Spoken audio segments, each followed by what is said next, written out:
y'all. What's going on?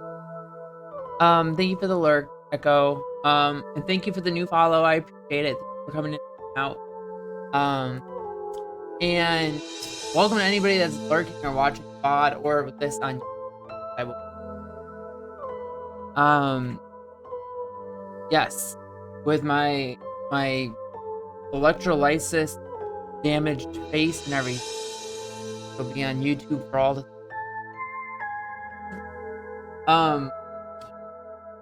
shut up. So the week 3 draft league recap. That's what we're doing, right? That's the thing. I don't know if anybody's here. I know Echo's lurking. I know we just got a new follower.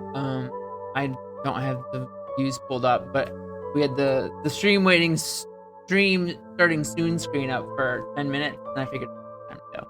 Hi Josh. Hi Jazz. Okay. I know there's people here now, so now I don't mind starting. Just working on my costume. Nice. I can't wait to show you all the tech for next.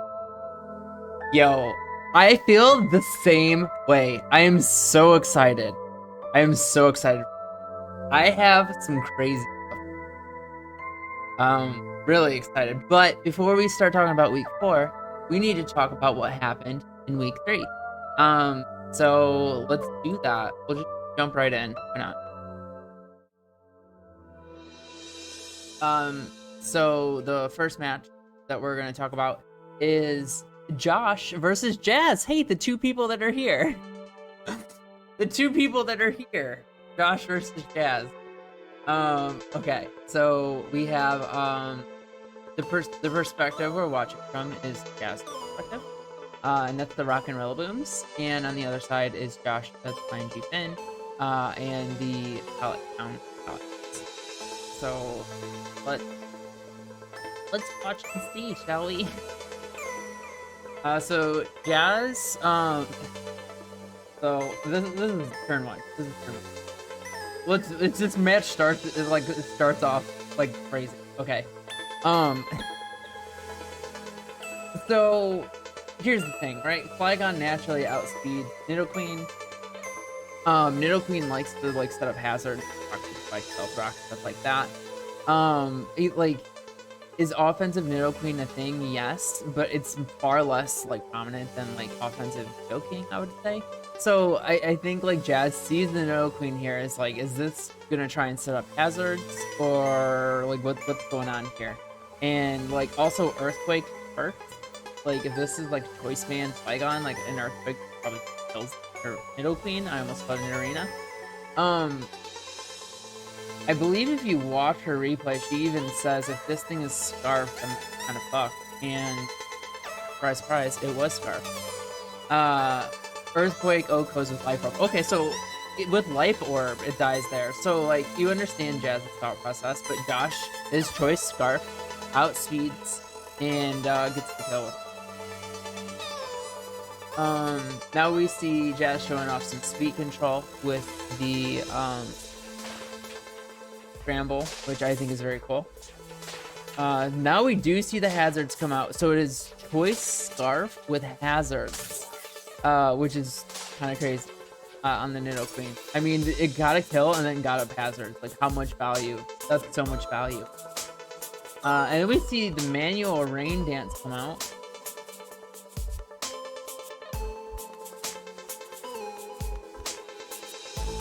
And I actually really like this Dusknoir set.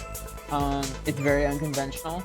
It's substitute Will-O-Wisp, which lets this thing just kind of spread status and nerf thing. I mean, look, it ate an Earthquake from a card. It took 24% from a card chomp Earthquake, thanks to the burn. That's just crazy to me. And then it shows Clean Split, so it's able to heal and get some of that health back.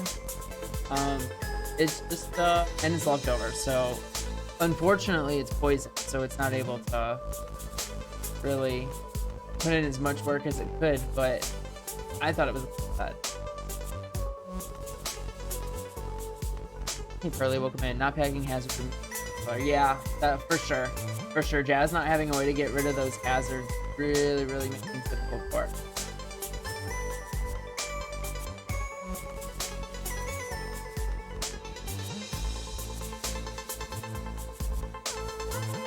Um,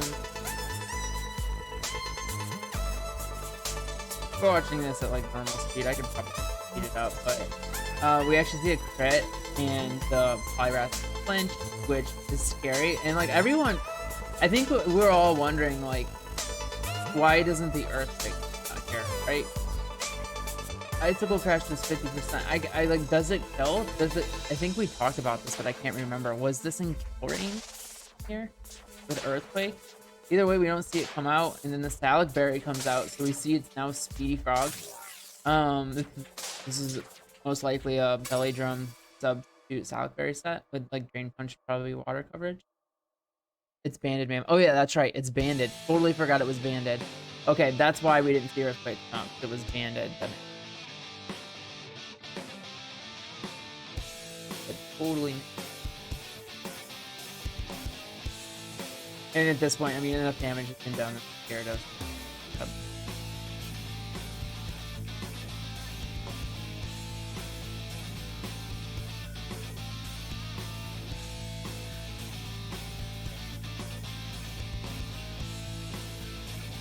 And Josh picks up the win. Moving up to 2-1. Jazz drops to 1-2. And that's that. The next match that we'll talk about is my match with Granite. We are actually watching from Granite's perspective. Granite is the Goldenrod Blizzard Gobblers. Obviously, I'm his Charizard with the Alamines Gold. So to start, he leads with Venomoth. Here, I guess I don't really need to get into it too much. He leads with Venomoth, I lead with Charizard. Charizard naturally outspeeds, so like, unless this thing is Focus Dash, this, like, he pretty much always has to switch out. And it does switch out. And I click Flamethrower. I just figured I'll just click Flamethrower. Like, just, I don't know. It's just a pretty easy play for me. Unfortunately, Granite misses the Thunder Wave on Hariyama. Hariyama is able to get the Flame Orb pop. And then I clicked Rock Slide expecting a switch. I didn't think he would leave this out in front of a Hariyama. I was expecting either Togekiss or Venomoth to come out, and neither of them like Rock Slide, so that's why I clicked Rock Slide there. But he leaves it in. I get a flinch. Really, really good RNG on my side, honestly. Like, it just immediately put Granite in a hole that is kind of hard to dig yourself out of. You immediately, like, missing that Thunder Wave into getting flinched from Rock Slide. I go Torkoal there, obviously, to block the Aurora Veil. We get off a free Overheat, which does a ton of damage. And then we actually see Torkoal outspeed the Porygon Z and kill with Earthquake. Granite was trying to set up Trick Room on that turn. I switch it into Nidoking, who, like, just takes a ton from Earthquake. And at this point, like, I'm freaking out, because, like, this Arbok gets so much coverage. It gets Rock Slide, too. I don't think he brought Rock Slide, but it gets access to Rock Slide. So I was really afraid about switching Charizard into that Earthquake. It also gets Crunch, which can hurt the Latios. Like, that Arbok actually gets really good coverage. And it just wasn't even on my radar. Like, I didn't even prep for Arbok. I get the screen up, so I just eat this Bug Buzz, no problem. It was max HP, max special defense. Bronzong, 2 Rock Slides built.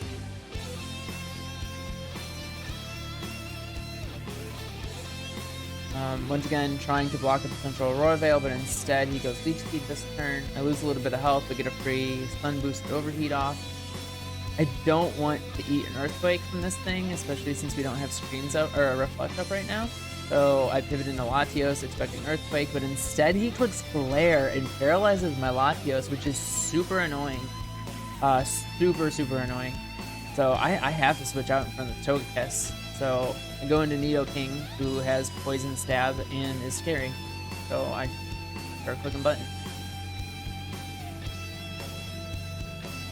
I guess I pushed Stealth Rocks first, and then I don't know why I didn't just start clicking Sludge Wave. Oh, it's because I wanted the chip on the Togekiss when it came back in. That way it wasn't Sludge Wave range.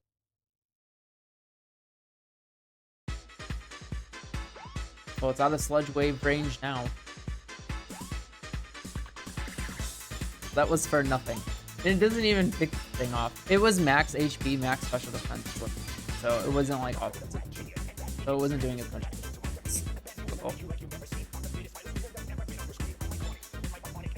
Just blocking Sun again. Overheat 3. Pretty much like gets a kill there on that turn, almost guaranteed. I mean, Togekiss probably lives. I don't know. I mean, I would imagine it probably lives. There's a Togekiss. Depends on its set, but it is. Togekiss just flinches this thing into oblivion and manages to pick up a kill.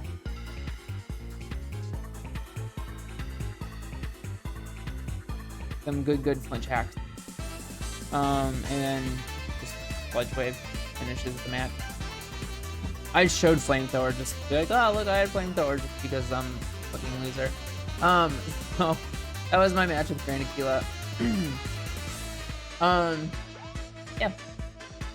I move up to 3-0. Granite goes to 1-2. You can have one kill. I didn't. Okay. Nidoking used to be known as the king of TMs for a reason. I mean, Nidoking is it's a good Pokemon. It gets so much coverage. It like gets all of the coverage. I mean, it gets Volt Beam and Flamethrower. It's such a good Pokemon. Anyways, this match here is Godbear and the Chicago Phalanx perspective we're watching from against Talonqueen Zulia and the Voltron King Guard.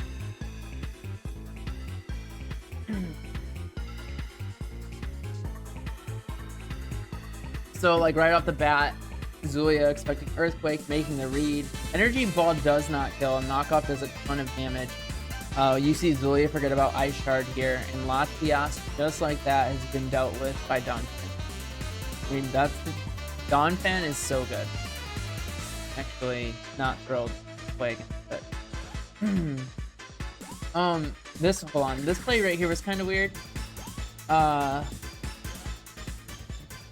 Zulia goes into Flareon here, and Flareon outspeeds. And did we really just get the same song twice in a row? I think so. Anyway, it probably should have just clicked a fire move here, right, and killed the Donphan because it naturally outspeeds. But instead, I think Zulia like maybe panics a little bit and clicks quick attack, and Donphan lives and just kills the Earthquake. So really great first game for Donphan, picking up 2 quick kills. Now we see the Milo, who like when you look at Milo, like it kind of just a terrifying Pokemon. Marvel Scale Melodic is just so annoying. So Godbear was like, if you're gonna make me figure out a way to kill this annoying Pokemon, I'm going to build the most annoying set ever. And I'm just gonna use subs and keep healing myself and protecting and just farming defense drops with front. Absolutely appalling. Absolutely appalling. But effective. But super, not literally super effective, because basically the typing stuff, but it was like, it was active in camp.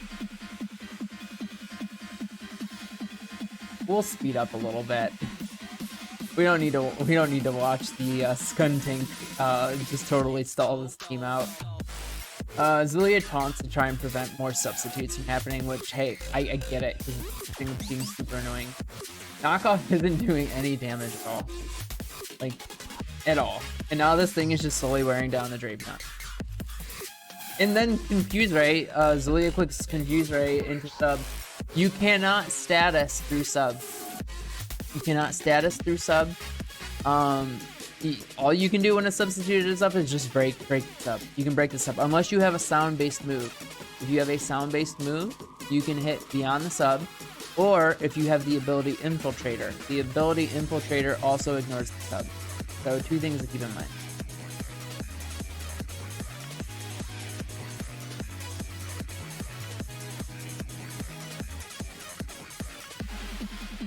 Well, there was a lot of stalling.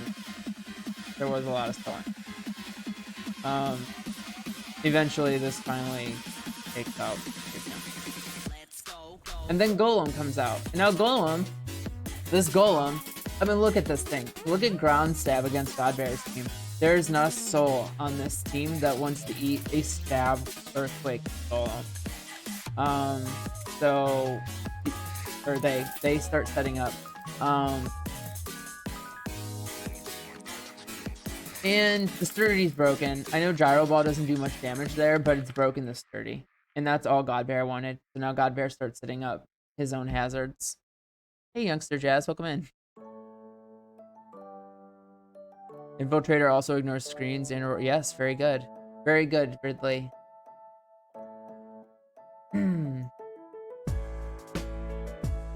Frisk reveals Choice Scarf. I think we already knew that. Sorry, I looked at chat for a second. I'm so sorry. Skuntank soaks the poison spikes back up. And now we're right back to this. So we'll just... Okay, eventually Godbear goes into Alakazam and I guess kind of kills, pivots, and Hyper Beam. And Julia locks into Hyper Beam, Choice Scarf Hyper Beam. That's, I gotta be honest, that's I've never seen that before. I've never seen Choice Scarf Hyper Beam before. So that was cool.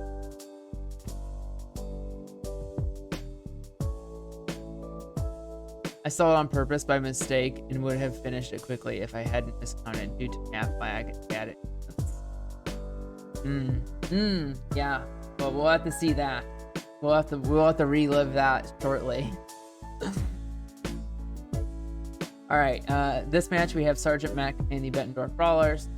That's the perspective we're watching from. Up against British Gent and the Manchester United Club. So. Yeah, I think they were both 1-1 this time. So, see what happens, huh? Right off the bat, Gent uses on Mew, so no Will-O-Wisp, and then Scizor comes. Scizor can come in free now because he is taunted. He doesn't worry about getting burnt, but he U-turns, gets huge damage off on the Breloom. Breloom does Rock Tomb the Purugly, showing interesting tech. I mean, Rock Tomb's a great move, especially on a technician Pokemon. Mach Punch does a ton to Scizor. Then he pivots out into Whiscash, who takes a ton of damage from that U-turn. It's super offensive, Scizor. I mean, I think that's pretty obvious at this point. Mack goes into the Slowking, who is getting tip off, I guess, on the cat, and the cat turns out. Salamence. Intimidate between anything. Ice Beam does huge damage.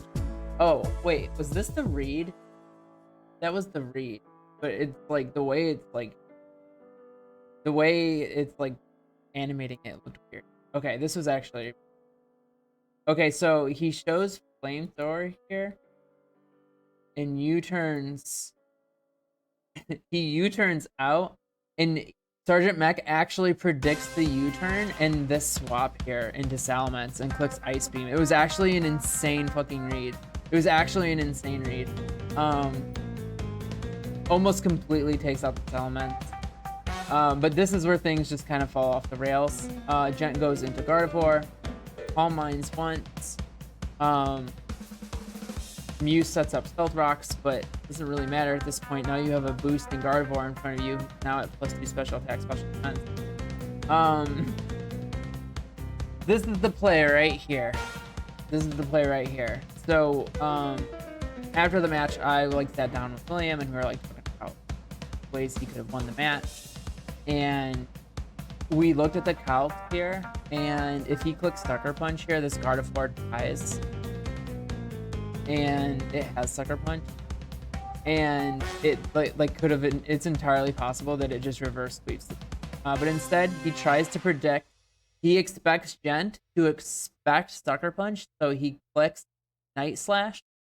But instead, Gent just goes ahead and kills, because Gent's like, I outspeed you. So you got a Sucker Punch, and you need to show me that you have Sucker Punch. He's scared out, and he wins the bluff. Easily eats a Shadow Ball. And honestly, it's just the Gardevoir show here.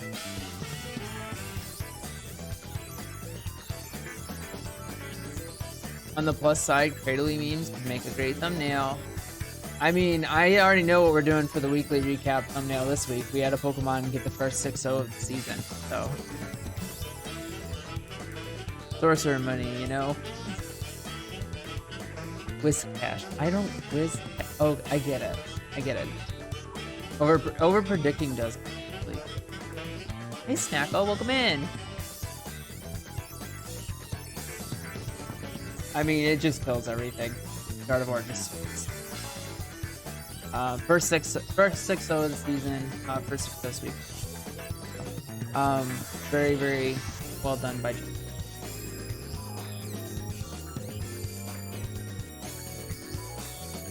Okay, now this match. CallMeK is the perspective we're watching from. That's Chris. That's the Pokemon Square Pikachu's. Up against the natural, that's Mike, the Ohio Ninetales. They're 0-2. Up against CallMeK, who is 1-1. Yes, the joke was amazing.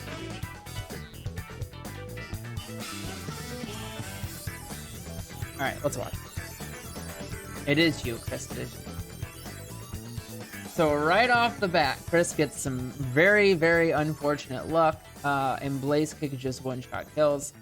Depending on the set on this Lucario, that Blaze Kick always matter. Gone. Heracross gone, which is terrible because if you look at Heracross against this team, look at close combat against this team. It just destroys everything except for Cresselia, who gets destroyed by Mega. So. Unfortunate loss right off the bat. This is steadfast, so when you flinch it, it gets +1 speed.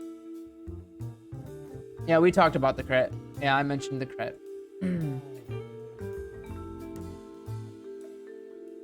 Tauros comes out, Smart Intimidate there to neutralize the Dragon Dance. And then Blizzard is crazy. Seeing Blizzard come out is absolutely crazy. But Chris goes into what is now to be revealed as All Mine Suicune. We're really surprised here that we don't see like Rock Climb come out here from the Tauros because there goes the camera. Probably trying to predict on the Thunder Switch, but then what? Then what? You know, then you're outsped on the next turn, and then you just surf like something eats a surf. That's the thing is this Suicune is just a problem for the Ninetales, and it's kind of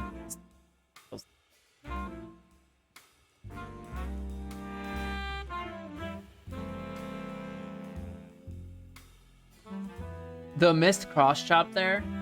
What that right here was poetic justice. This is like perfect example of RNG swinging back in the other direction. That crit Blaze Kick, basically in exchange for that missed cross chop, which I don't know. I don't know if that's a fair exchange. Crawdon does not live, sir. Unfortunately. Now we see this come out. We see Psych Up. If we would have seen this tech earlier in the match, if he like would have immediately done this, does Rotom Frost reverse sweep? Because it kind of looks like it might reverse sweep. Licky, it'd have a hard time breaking Licky probably. But like, otherwise, very close to a reverse sweep there.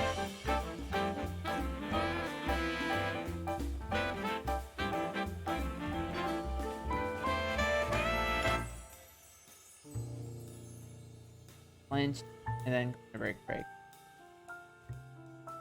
Actually, I guess him going earlier wouldn't have meant reverse sweep, right? It would have just meant we would have seen a right there.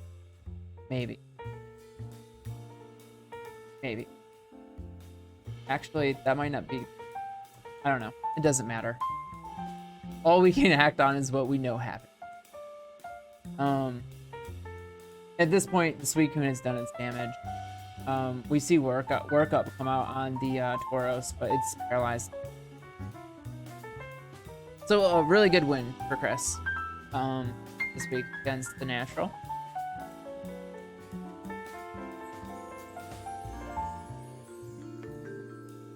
And then the last match is St. Ridley. That's the perspective we are watching from in the Blackthorn City Buzzballs up against Vega and the Seattle Spacious Sparse. Both of these coaches are winning into the match. Final gambit on turn 1. Final gambit on turn 1. Come on. Come on. That's awesome. You'll love to see it. Because this Mawile kind of just goes in on this team. Sheer Force Mawile has been really good all season. And Ridley's like, I would just rather not deal with you at all. And just, like, gone. Alright. Well, that was fun. Then Spega misses Hypnosis and dies to Earthquake. Very bad start for Spega. Very bad start for Spega. But now the flower is in Sun. Solar Beam doesn't kill here. I'm wondering if this thing has growth. I feel like that was a misplay. I feel like you gotta click growth there and get your boost. Because this was never killing this anyways, right? So you gotta click growth there and get your boost because it's the 2-hit kill anyways, and then you're +2 and you can do more damage.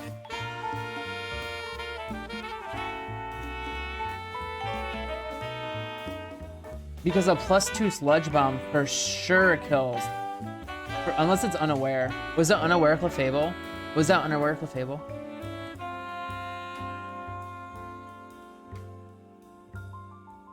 Curious. If it was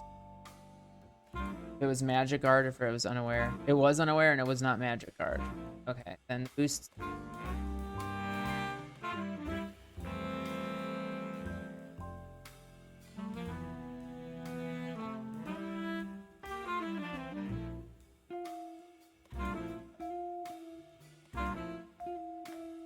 We just see some pivoting right now. They're trying to, like, they're basically trying to get momentum, fighting over momentum. Now we see Nasty Bat come out. Love to see the Nasty Bat. Nasty Bat is so cool. And the Nasty Bat is not faster than Choice Scarf, who comes in and revenges the Nasty Bat. It was really cool to see, though. I love the Moon. Moon is great. This is a matchup that we're all gonna have to kind of like. In fact, I'm gonna skip ahead. We're gonna see Sableye and Cradily on the screen a lot in this matchup. It's been paralyzed. This never even gets a chance. I don't even know if it has. It probably doesn't even have Shell Smash because it's Endure. Like, I'm very curious about what kind of set was on this thing. Very curious about what kind of set was on that Gorbis. If it was Endure Gorbis. It had to be a Pinch Berry, right? What? Like, I don't know.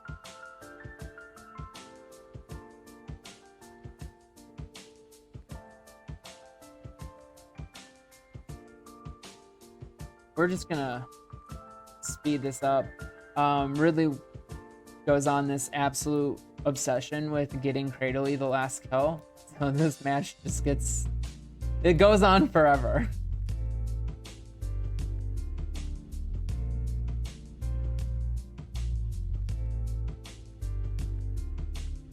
And she finally gets the second Cradily kill. I guess she thought it had 2 kills and she wanted 3 kills on the Cradily. So that was what all that worked for. And then when she found out that Cradily only had 1 kill and only got 2 kills. Well, now she's saying it's worth it. So I guess. I do again want to remind people, good sportsmanship is the thing that I'm asking for. Please people, don't be toxic. Once again, please don't be toxic. So the next thing we'll talk about are the power ranking.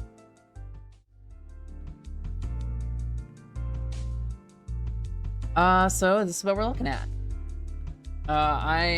Me, Gent, and Godbear all at 1, 2, and 3. That hasn't changed. All 3 of us won against pretty good opponents. And that's why we all stayed where we are at. Pokemon Square Pikachu's jumping up 4th. Chris has been really strong this season. I have been really impressed. This is Chris' first ever draft, and they have played very well and have built very good teams and have battled and piloted pretty well as well. So excited to see more from Chris this season. Josh jumping up 4 spots. The Pallet Paladins, and rightfully so. A very, very convincing win this week. I mean, that's 2 in a row. That's 2 in a row for Josh. So I feel like this jump was deserved. Rock and Roller Booms dropped 2 slots after a loss. You know, that's gonna happen. I mean, whatever, dude. Whatever, Pearly. I am still the only undefeated team. So it's just like, it just makes it easy. Way, okay?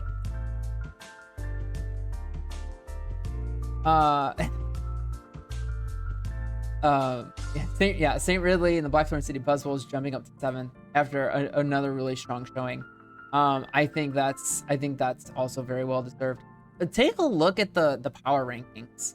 We have 3 new coaches all like climbing the ranks, looking really, really good. I've just been so impressed with our new coaches. All 4 of them have been very, very competitive, and you love to see it, because I like, we've had new people come in before and just kind of just not really put any effort into it, which is fine, you know. Not everyone has a ton of time to like prep every week and do all that, but like, I don't know, I've just been really impressed. The Bettendorf Brawlers dropping a slot after a loss. You know, that's gonna happen, dropping down to 8th. Bolton Gangars dropping down to 3rd. Or dropping down to 9th. I'm sorry, dropping down 3 spots, dropping down to 9th. All these teams down here lost. So I mean, that's pretty, right? Goldenrod Glazy Gobblers at 10th. Seattle Selection Stars at 11th, and Ohio at 12. Still looking for their first of the season. I am not a tyrant. All right, whatever. Before we do Pokemon of the Week, I think that's a good segment to end on. We will go back and we'll talk about the matchups for next week. Actually zoom in a little bit more. So we are on week 4. We're going into week 4. We have myself against the Bolton Gangars, the Ohio Ninetales versus the Bettendorf Brawlers, the Chicago Phalanx versus the Goldenrod Glazy Gobblers, and then what I think is going to be the match of the week, Dar Manchester United versus the Pokemon Sport Pikachus. It's British Champ versus Chris. Both of these teams have been playing extremely well this season. They are both 2-1, and they're both coming off convincing victory. So, I mean, one had a 6-0 sweep with Gardevoir, and one had a 4-0 mini sweep with Suicune. So they both played really, really strong matches last week. And I'm really excited to see what they bring to the table when they are head-to-head. I'm really hoping the matches this week are closer, because none of the matches are really close this week. I think the closest match is 3-0. I would like to see some 1-0, 2-0 close matches. But then we have the Paladins versus the Seattle Sparses. And this is going to be an interesting one, because the Sparses are 1-2, and like, I know the season, but like, they've lost more than they've won so far early on. But Spaga's an extremely good team builder and coach. We saw last week, we saw in week 2, Spaga upset Chicago Phalanx. So like, Spaga can win. So this is still going to be a match to keep an eye on as well. And then we have the Blackthorn City Buzzballs versus the Rock and Roller Booms. Again, this is another one where you have a new coach who is come out and look really strong. Another, like, both of these coaches are 2-1, going up against like coaches who are very creative team builders and good pilots.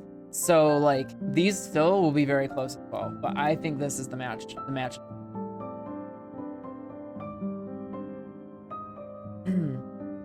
And weather versus weather. Where's the weather versus weather?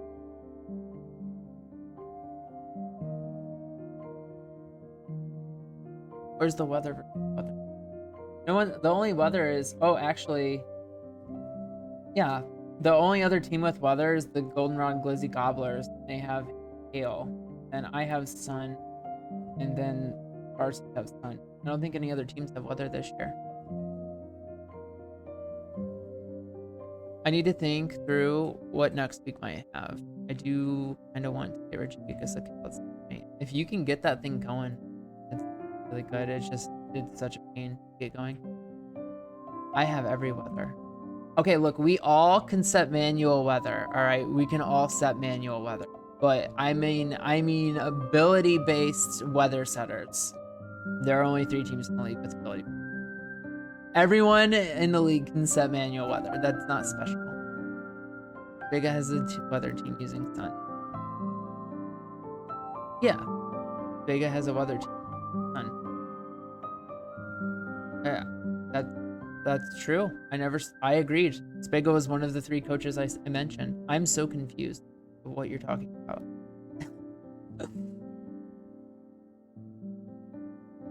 Anyways, we'll move on to the last segment, Pokemon of the week. Pokemon of the week is Gardevoir. No surprise there. Gardevoir picking up 6 kills. You can't have a better week than that. So yeah, well done by British Net, Star Manchester United for bringing, a winning Gardevoir set.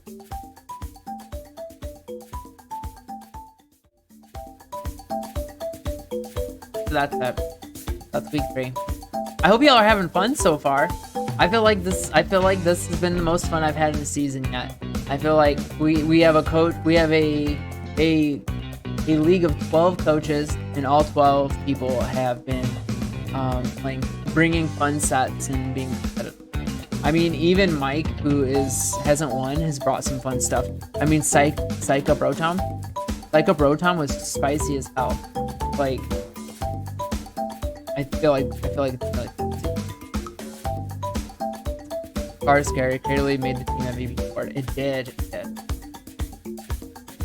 Alright, well, I guess that's it for week 3. Thanks for checking out, y'all. I appreciate it. I'm not gonna be streaming anymore tonight. That's it. But I will be streaming tomorrow. We're gonna get back into our BDSP Nuzlocke. So if y'all want to come hang out tomorrow, I will be live. I'll be live tomorrow at 2 p.m. With more of our BDSP Nuzlocke attempt 2. Hopefully that goes well. Do we have any friends that are live that we trade? Hey, let me take a look.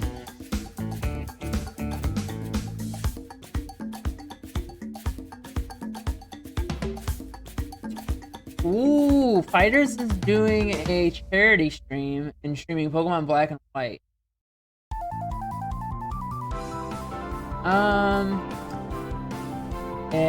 Maybe. Charity. That's not a real charity. Okay, so maybe someone else then.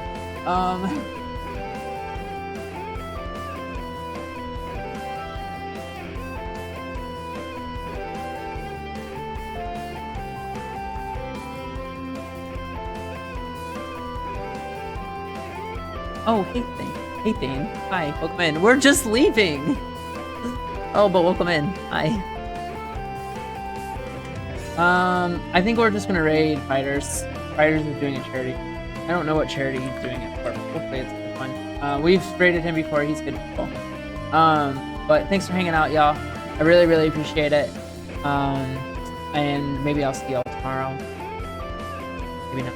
Maybe I'll see you for the next. Yeah. Either way.